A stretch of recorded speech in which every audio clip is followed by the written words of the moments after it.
This is Rock J-Man is with Mad Invasion. How you doing, man? I'm great, thanks. How are you? Good, just chilling, just enjoying Yeah, life. You get it. very cool. Very cool. Now, for those who are watching and not familiar with your band, could you tell me all about it? Could you tell me about it? Well, we're a Swedish band, and we're from the southern part of Sweden, which is close to Denmark, actually. And we started up in 2016. So we've been around for a few years, but we took our time to create our sound and to record our first album. So it wasn't actually released until this year. You guys are all hooked up at different ages. How did you guys hook up with each other, though? You guys all are different. You guys are all different ages. How did you guys hook up? Well, in this part of Sweden, we're kind of a tight rock community, you could say. I mean, the network isn't that big, so we've known each other for a load of years. Actually, we got to know each other, most of us, in the 80s and 90s. But we sort of just seen each other around and been playing in different bands and so on. Then now, a bit later in life, we decided, well, why don't we try playing together and see how that works? So yeah. So that's sort of the quick background. Congratulations on your new album, Edge of the World. Congratulations on that. Thank you. Thank you. What was the writing process like on this album? What was it like? Well, it's kind of, I think it's kind of a different process compared to some other bands, because all the songs are written on and actually recorded just guitar first. So I think that writing songs on guitar is not a very strange thing, but actually recording that way without any drums or anything is just a click track and a guitar. And then actually our singer, Pete, he prefers to lay down the vocal tracks just to the guitars and the click. So there's no drums, there's no keyboard, nothing. So once they've done that, then I sort of get the files, I bring it into the computer and start the project, and that's when we start producing. So then I add like the keyboard and the percussion and make it more of a sound. And once we have that, we start adding the other tracks. So we do it a bit maybe backwards. You guys really have a great sound. Thank you. Thank you. How would you describe it? How would you describe it? The sound. Well, I mean, the focus for the band is classic rock. We grew up with all of these old traditional bands. We love them to death. But we felt that there isn't really a lot of that kind of music out there now. I mean, some of the old bands are still going, but we thought we wanted to take that classic rock and sort of modernize it a bit, just freshen up the sound a bit, bring it a bit more up to date, add a bit of production and keyboards and some airy sounds to it, make it a bit modern. And yeah, that was the aim, and hopefully we succeeded. But it's all about keeping the old tradition. How did you hook up with Mikey D from Motorhead? Mickey is an old friend of Pete. Sorry. Yeah, he's an old friend of Pete, our singer. They're from a city in Sweden called Gothenburg, which is the second largest city in Sweden, closer to Stockholm. And they got to know each other when they were teenagers. They played ice hockey together, and they sort of hung out with the same friends and so. And I think it was the same kind of thing as for the rest of us when we got a bit older. They just decided that wouldn't it be nice to do something together. So Pete actually asked him if he wanted to guest in a few of our videos. And he had some time left. He was obviously with the Scorpions now, so he had some time. We said, yeah, let's try it out and see how it feels. And it was a great experience. We both loved it. And Mickey's a really great guy, so we get along fine. So that was sort of the start of something more. We don't know, but yeah, start of the collaboration. Now tell me about your new song, Walking in the Shadows. Yeah. That's actually a song that we recorded a bit further back. And it is the, storyline. We have the fallen angel, the girl in the angel wings, who has gone evil. And this is sort of the story where it all happens. She gets lured over to the dark side and becomes this evil being that we and the guys are sort of trying to fight. We're the good guys. We're fighting evil. So the video was shot in Prague and Czechia, part of it, to get this dark kind of gloomy with the cathedrals and things. And it's a dark feeling throughout the video, and that's kind of a key thing for the band. We want to keep it. It is about the darkness, but it's about getting out of the darkness. But we need to sort of create that mood with a lot of dark stuff. You guys want to try to keep it as emo as possible. Get that? Yeah, and especially with those slower, groovy songs, we like to keep it real dark. Okay. Wow. You guys really are dark. Looks so pure, though. Looks so pure. I mean, that's kind of, we don't get into, politics and things like that, but what we see around us is a lot of darkness. So we try to bring that out and sort of tell the story about it and where we are in that. But also the message is that there is light, and we try to bring a bit of light into that darkness. So the theme of the whole album is dark versus light, evil versus good. So hear me out. I listened to that song like 100 times last night. Okay? Oh, really? Okay. And I kept telling myself I heard this before. It sounds like Rusty Cage from Soundgarden, like the 2-minute 30 mark when the song slows down. Either way, man, the song is awesome. I have to listen to that then. There's nothing we've heard. I think that some of these guitar riffs and songs and sounds, I mean, we try to keep it quite simple. And when you keep it simple, there's always a risk that somebody's done something similar. So if that is brought to our attention, we need to keep that in mind. But it's nothing that we've heard. But we'll be sure to check it out. We just went with the feeling and the groove when we put it together. Yeah. Now, yeah, thank you. Well, sorry, but thank you for saying glad you. I'm sorry, okay. I'm very kind of like the gentleman kind of just say thank you to everything somebody says. That's nice. That's nice. Your next track is Voodoo Queen, is that right? Yeah, I mean, Voodoo Queen is actually going to be from the next album. So what we did now was to record the first album, and once we had that recorded, we had a decision to make. Either we go out and play live and support the album, or we keep the momentum because we had a lot of songwriting, flow. We keep the momentum and we go right into recording album number 2. So we decided to do the latter. So we actually about a third way into our new album. And while we're recording the new album, we're also shooting a couple of videos. So we actually shot 2 videos now for the next album, and that is planned to be released late next spring, with singles starting coming out maybe in February.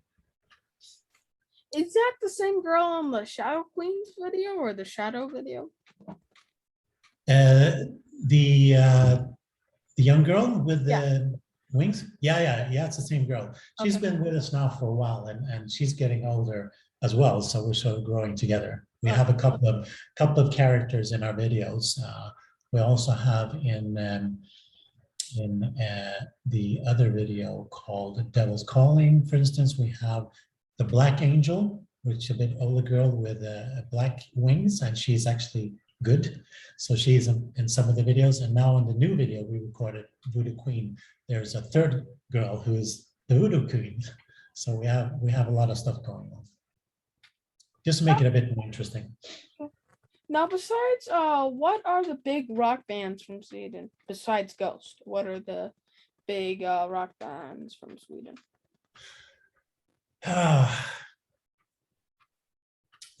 We have Mastodon. We have what else do we have? We have Syra, which is more like the modern hard rock metal. We have Amaranth, of course, which is also a bit more on the melodic metal side. I mean, there are a number of bands that are a bit more modern than we are. So I think that we focus more on, not so much on other bands, but more on ourselves. actually, to try to create our sound and stick out. And I think that also the music we listen to is not so much Swedish music. So, I mean, everything from our singer is really listening to the old stuff still. There's a lot of UFO and Deep Purple and these guys. And I tend to listen to a lot of American, more modern alternative rock. So I think when we sort of mix that together, that's where we place the focus. I thought ABBA was your main thing over there. Oh, yeah. If you're talking in general with pop and everything, of course. And obviously they released their new album the other day. Yeah. ABBA is kings and queens here. Were you into them growing up? Were you into them growing up? As a matter of fact, yes. Personally, I got into rock quite early. I think about your age, 10 or 11. But at the same time, ABBA was so good. They had such great melodies. So I couldn't help listen to them as well. So they're great influence. What is the rock scene like in Sweden? It's becoming a bit better. Obviously, during the pandemic, it's been pretty shut down. And I would say back in the 80s and 90s, there was a really, really great energy with a lot of live clubs, rock clubs and such. There's not so much of that now. There are a few places still that have live music, but we have some bigger places that have music and some festivals like Sweden Rock Festival, for instance. So those are the bigger shows where a lot of bands play. And then some local clubs still, but not so much as one might wish, actually. It would be nice to have a bit more. Now, what is the marketing strategy to break out into other countries? Yeah, I mean, obviously it's tricky when you're a new band to break into the scene. There's a lot of noise. There's a lot of, other bands and great music out there. So what we try to do is to have a more long-term plan. So we're not in a rush. We want to build a solid base. We want to create the awareness, take our time with that. We have actually 8 videos for this album. So I think now we're releasing video number 5 in a couple of weeks. So it's also about putting something out there regularly. So that's the way we want to build it. And when we have more of a solid base when it comes to some more songs, like 2 albums, then we're going to start playing live. So it's long-term approach, I would say. Is the US like the ultimate goal when you're from another country? I'd have to say yes to a large extent, because I mean that is the home of rock and roll, and we have a great collaboration with our PR company, Chipster PR. So the response in the US has actually been quite good so far, which is really, really nice. We love to come over and both promote the albums and play live. So I'd have to say yes, that is one of the goals for sure. It's pretty ironic because you have huge fans from over there and all over the UK that play for tens of thousands of people. Yeah. I mean, I don't know. It's just something about the US. It's such a big country and such such a great offer of different bands and different genres. Great energy. And I think also in Europe, it's a bit trickier sometimes when you're a new band, because we take Germany, for instance, and also the UK. They're quite loyal to the bands that they already like. So it is really tricky to get in as something new. You have to really work for it. So I think that US feels a bit bigger, that there's a bit more room for more bands. So hopefully that there's some room for us as well. But the clubs play for a few hundred people when they play over there. Sorry. Over here. But the clubs for a few hundred when you guys play over here. Yeah, I mean, that's also part of the strategy for when we play live. The plan is to try to open for some bigger bands to get the audience. I think that's where we'll place some focus, and also to try to get into some festivals initially. That is the most interesting for us, because the way the show is going to be set up is going to be, quite a big production, and it won't work if it's too small of a place. So that's also why we want to build the base a bit and have a bit more song material before we go live. Now have you guys got the chance to play live shows yet, or no? Sorry, to play? Live shows. No, we haven't yet. We were going to do a few gigs now during winter, but that's when we decided that, it's better to go right into recording album number 2 and get that out quick.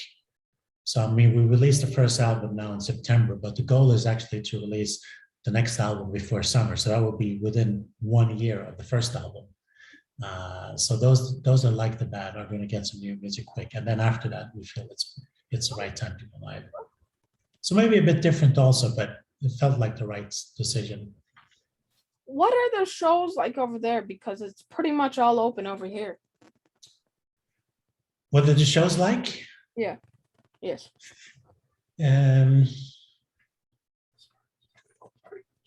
It's good. It's good.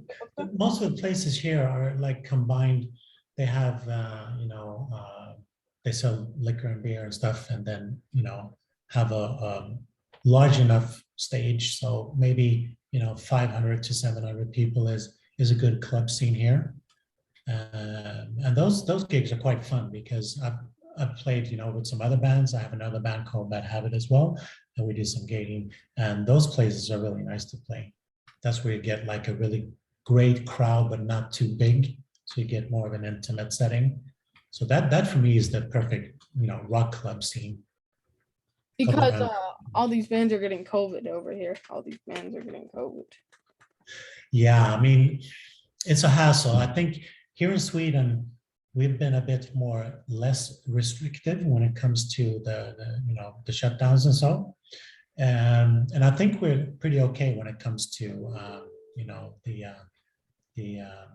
not so many people have COVID, but we're still being careful and keeping distance and all that. But the live scene and everything is opening up again, and I think that's great. Does it scare you when you think about it? COVID? Or no, touring when you tour. Does it? No. Yeah, COVID. Well, kind of. No. I think there is a lot of hysteria around COVID. We got our shots, but even if you don't have the shots, as long as you keep distance or you're smart about how you are when you're around a lot of people, then I think that helps a lot. And then you never know, but that's the same in without COVID. These flus are coming every year, and people are dying from that as well. And if you're gonna be afraid all the time, that's not a fun life. So be careful, but still live your life. That's kind of our motto. Okay, I get that. I get that, motto. Just be careful in life, Gotta be careful. Yeah, for sure. Yeah. What is your favorite memory from playing a show? What is your favorite? Well, since we haven't played with Mad Invasion yet, I have to turn to my other band, which is Bad Habit Sweden. And we played the former Soviet Union, actually. The Soviet Union? Yeah, we actually played in 1989, the year that Soviet Union opened up. So that was the same year that the Monsters of Rock were in Moscow with Bon Jovi, Ozzy, and I think Van Halen. And we played like next door in the big ice hall arena from the Red Square. And then we played our gig and we went over and watched the show. That was pretty awesome. The Soviets. Yeah. That was super cool. Oh my God! I thought they did not allow any like Western stuff. They didn't, but we had a really great agent from Poland who knew the people in the government and Soviet, and there was just one record label, just one touring company, and they approved us. So we went for a tour for 1.5 months all over Soviet Union. The Soviets. Yeah, so that was pretty cool. Was was a that great 1 year crowd. before when they tore apart? When they was that 1 year before they tore apart? That Or was the same year. That was the same year. So when we they were fell there. apart? Yeah, 1989 was when they tore down the wall, right? Yeah, and then they fell apart, and then Russia Yeah, became. It was still communist, but it became yeah. Russia. Came all these different countries. So we were there early in the same year before they tore down the wall. So, but we didn't know the wall was going to be torn down when we were So there. it was not even a war; it was the Cold War. You guys were still like, you guys were like in the enemy side. You guys were on the Cold War side. Yeah. And we had It's people taking crazy. care of us there. Yeah, it was Not trying to sound totally like crazy. that little dumb kid, but like you were on the Soviet ground. Yeah. It was It's pretty really cool. cool, and you know how nervous they were. You know how like they Oh yeah. no American, no. Yeah. I can't do a Russian accent because I sound like. And we couldn't actually move around the way we wanted to because obviously I'm originally American also, so it was a bit Oh, sensitive. So we had actually a few KGB agents that were sort of our chaperones. They fixed everything and took care of everything, opened all the doors for us. KGB agents. They didn't admit it, but we found out that they were. So they just paved the way for us wherever we That's went. cool, man. You guys were basically like, hey, we're So that gonna was a fun gonna memory. go to the Soviet Union, and then we're gonna have like Russia and Soviets just like do that, Yeah. and then we're gonna have a KGB agent for us. What's up? You got nothing on a Swedish. Yeah, What's yeah. going on? I didn't know I interviewed this awesome people. That was pretty cool. Yeah. Pretty cool. It's a nice memory for sure. What is your worst? Do you have any worst? I think for all musicians, the worst things that can happen is when things don't go your way technically. There's some, problems with the sound equipment or the sound, stops working, or if you have anything planned with lighting or, fireworks and things, they don't go off the way they should. All of that kind of technical stuff, I think is super annoying because that affects the experience for the audience. And the audience is the most important, so you want to give them a good show. So for me, that's quite irritating when there's a problem like that. What's next for you? What's next for you, man? For now, it's to continue to record on the second album and to do a few more videos. So we're also looking now to deepen. This is not official yet, but I think we can still share it here that we're looking into deepening the collaboration with Mikey D. So maybe there'll be more of him connected to the second album.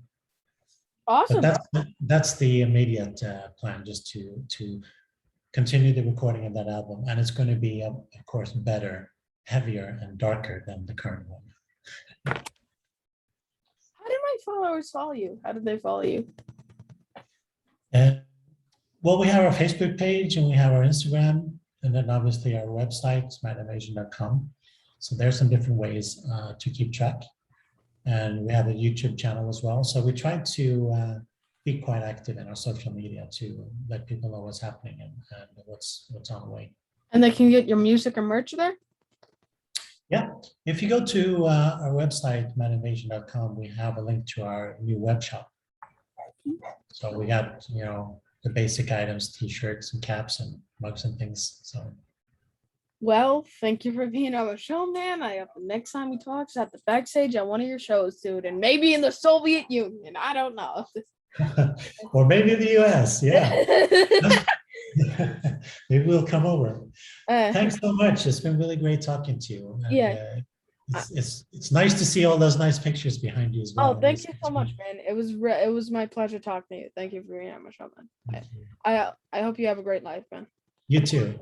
Take care. Bye-bye. Bye-bye. Bye. Take care. Bye.